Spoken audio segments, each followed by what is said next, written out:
Hi, everybody. It's Jay, and I am back in the booth with you for another sneak peek video preview for this week's new release here on Say with Jay. Our new release this week is There I Find Light. It's the 7th book in Jessie Gussman's Strawberry Sands Beach Sweet Romance series, and I'm really excited about this book, and I've got a lot to say about it and a live preview reading for you in just a bit. But first, as you know, Jessie has been including dishes within the course of her stories, and we thought it would be fun for me to make them for you here. We're going to do that again in yet another segment we like to call Cooking with Jay. All right, now, in this series and in the series previous, there have been recipes or dishes that have appeared in the stories that weren't exactly integral to the story. But this one is actually almost a blink and you might miss it moment in the story. Now, and I won't spoil the context here, but it is a dessert, and that's kind of another thing that's a little unique to this one, in that most of the recipes and most of the desserts in this series have been creations by Griff, the short order cook in the diner there in Strawberry Sands. Dishes to drum up business for the diner. Well, this one is not. It's actually key lime pie, which I dearly love, so I'm very excited to be making this.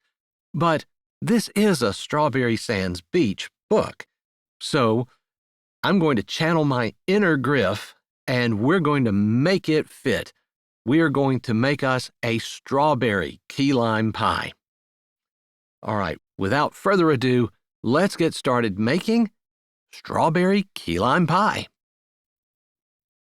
Okay, let's take a look at our ingredient list first. And by the way, as always, it is not necessary to try to capture these ingredients. I'll have the ingredients and the full recipe in the description of the video down below. All right, there are 2 real steps to making this pie. First, we've got to make our graham cracker crust. Now, for that, you can use about 5 or 6 ounces of graham crackers, or you can take the shortcut that I'm going to use, and that's buy pre-crumbled graham cracker crumbs. But again, you're going to need about 5 to 6 ounces of graham cracker crumbs. You're going to need 2 tablespoons of granulated sugar and 6 tablespoons of unsalted butter melted. Now, for the strawberry key lime filling, you're going to need 1/3 cup of fresh squeezed lime juice. If you know your limes, you may notice that these are not key limes. Those are really hard to get here, even in season, but regular Persian limes work just as well.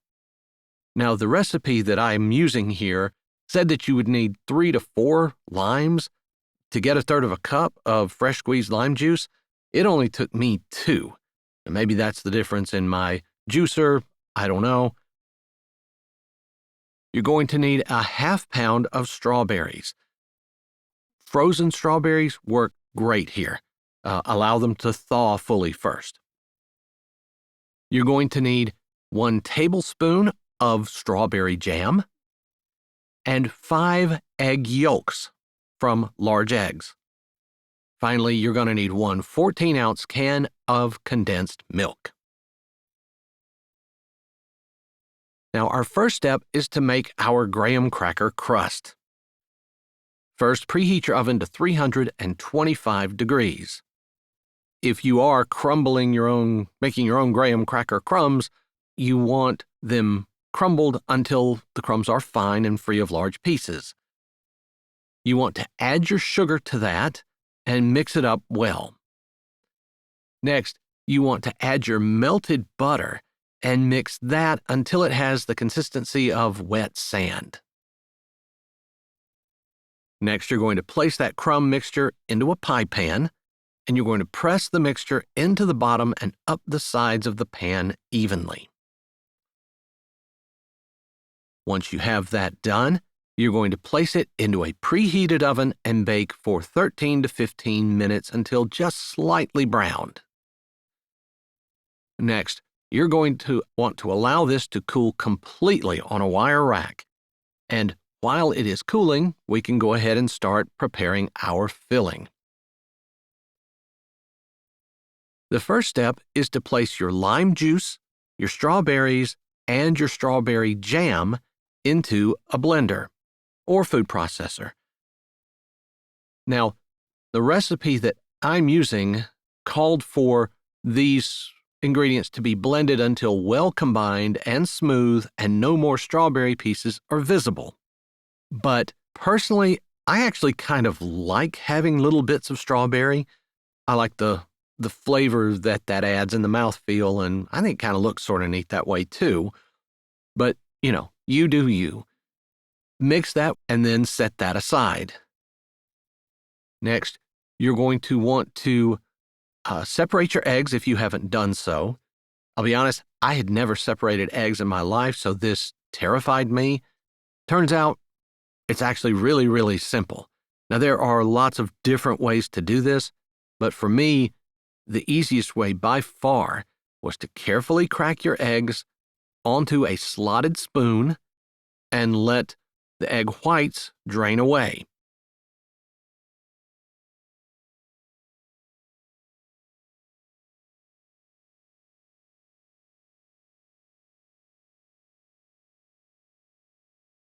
Once you have your egg yolks, you're going to place those in a medium-sized bowl and whisk. You're going to add your condensed milk and continue whisking. Next, add the strawberry lime mixture and whisk gently until well combined. Then you're going to set aside this mixture to let it thicken for about 20 minutes.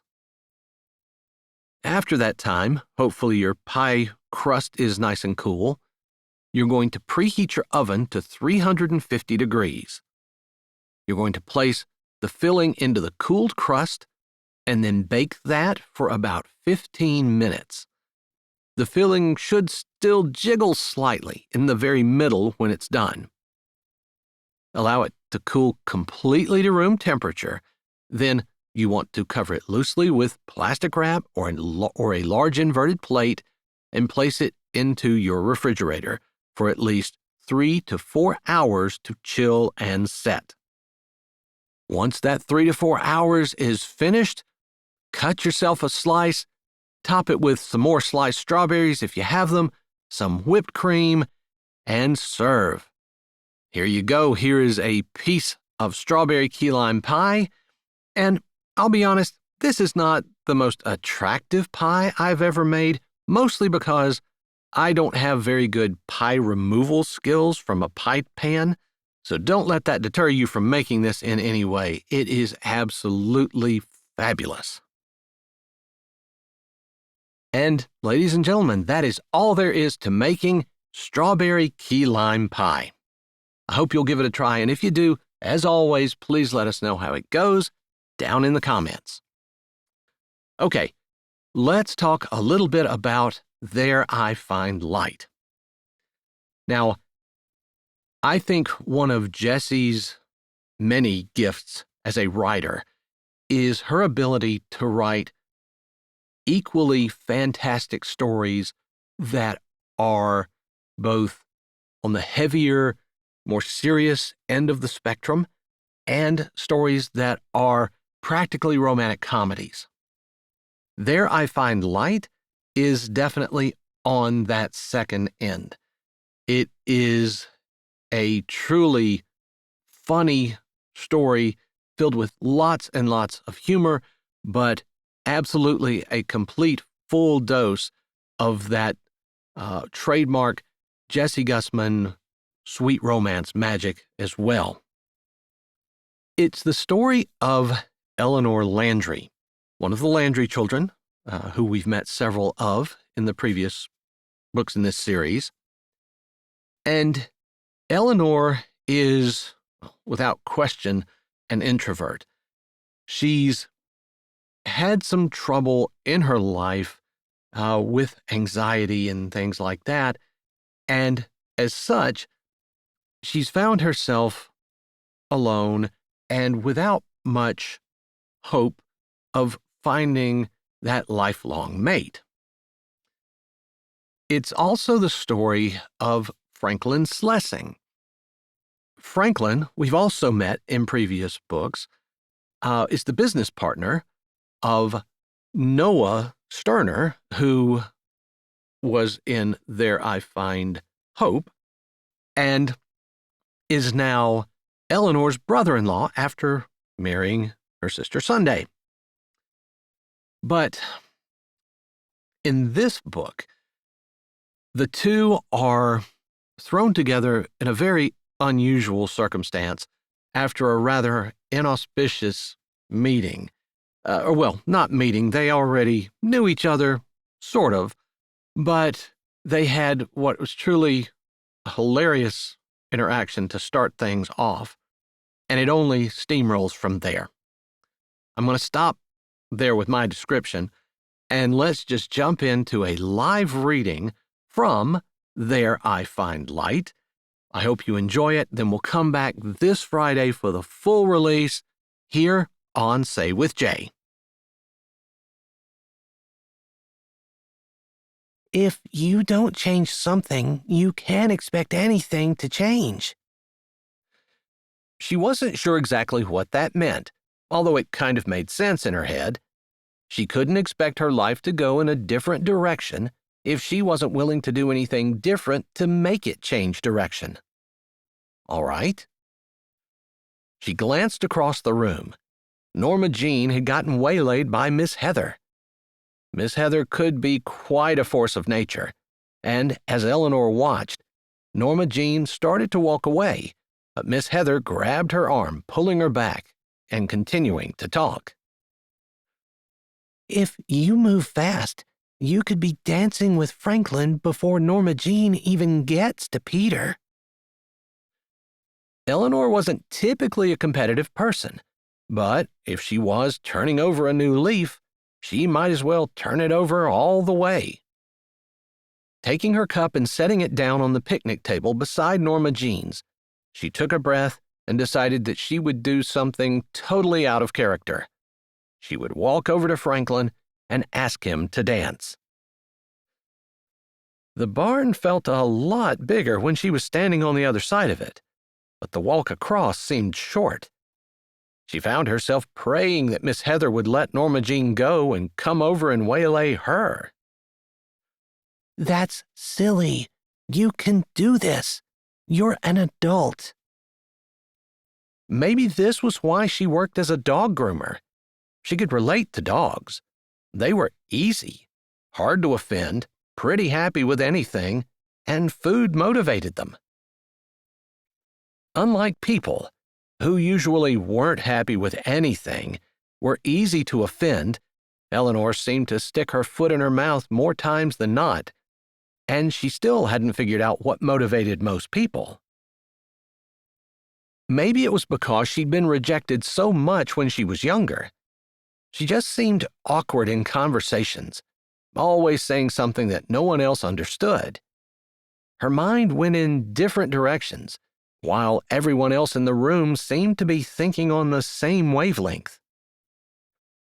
She'd kind of given up ever fitting in anywhere, which was why she was alone, a dog groomer, and not married like her siblings. Ryan was the only other one who hadn't gotten married, and she could understand why.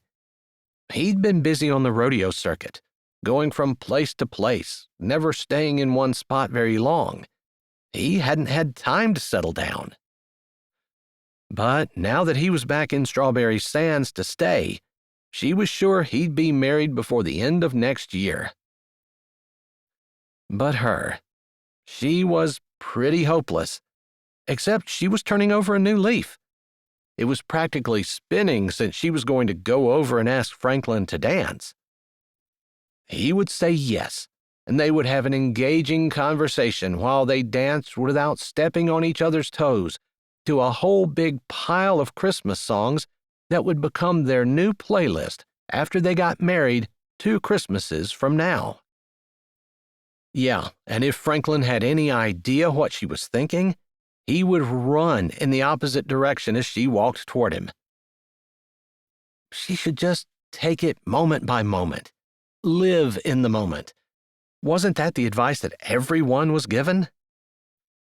She'd never been able to do that either. She had her whole life planned out.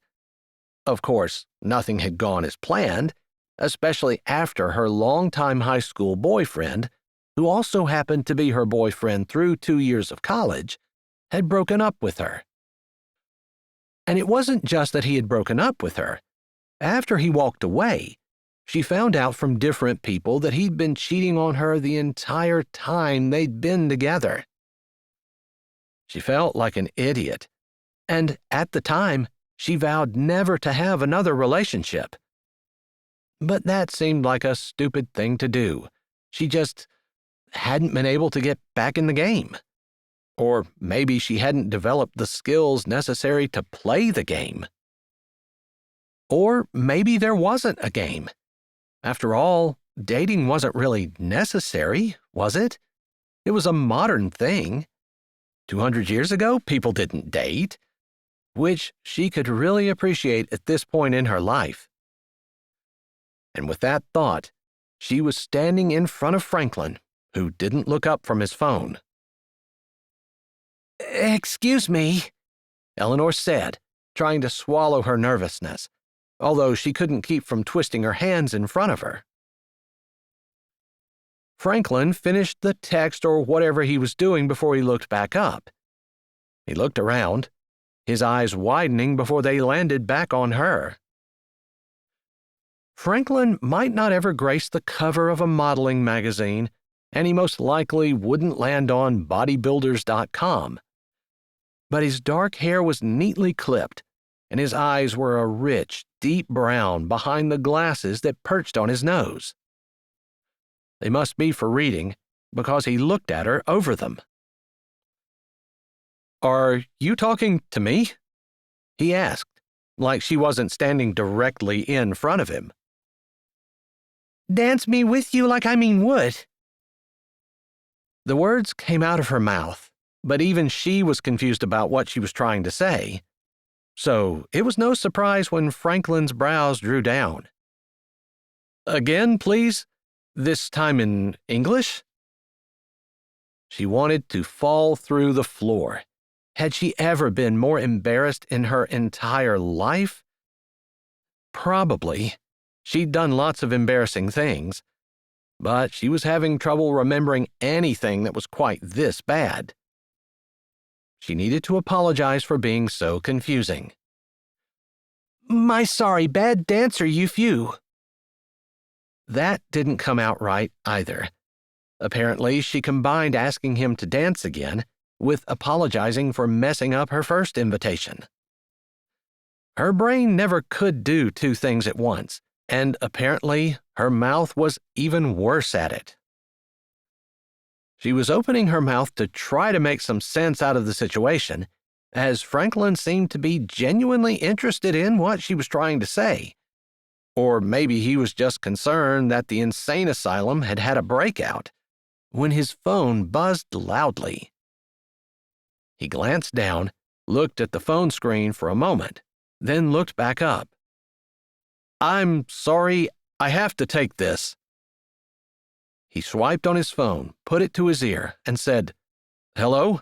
as he turned and walked a few steps away from her.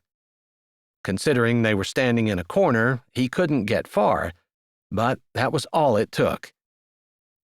Eleanor considered herself to be the most inept person in the world, put her tail between her legs, and scurried away. Hi, this is Jay, and thanks for listening. If you're ready for another great audiobook, here's one we think you might like. Or check out the playlist with all our latest releases. Don't forget to subscribe to Say with Jay, give this video a thumbs up, and tell us what you liked in the comments.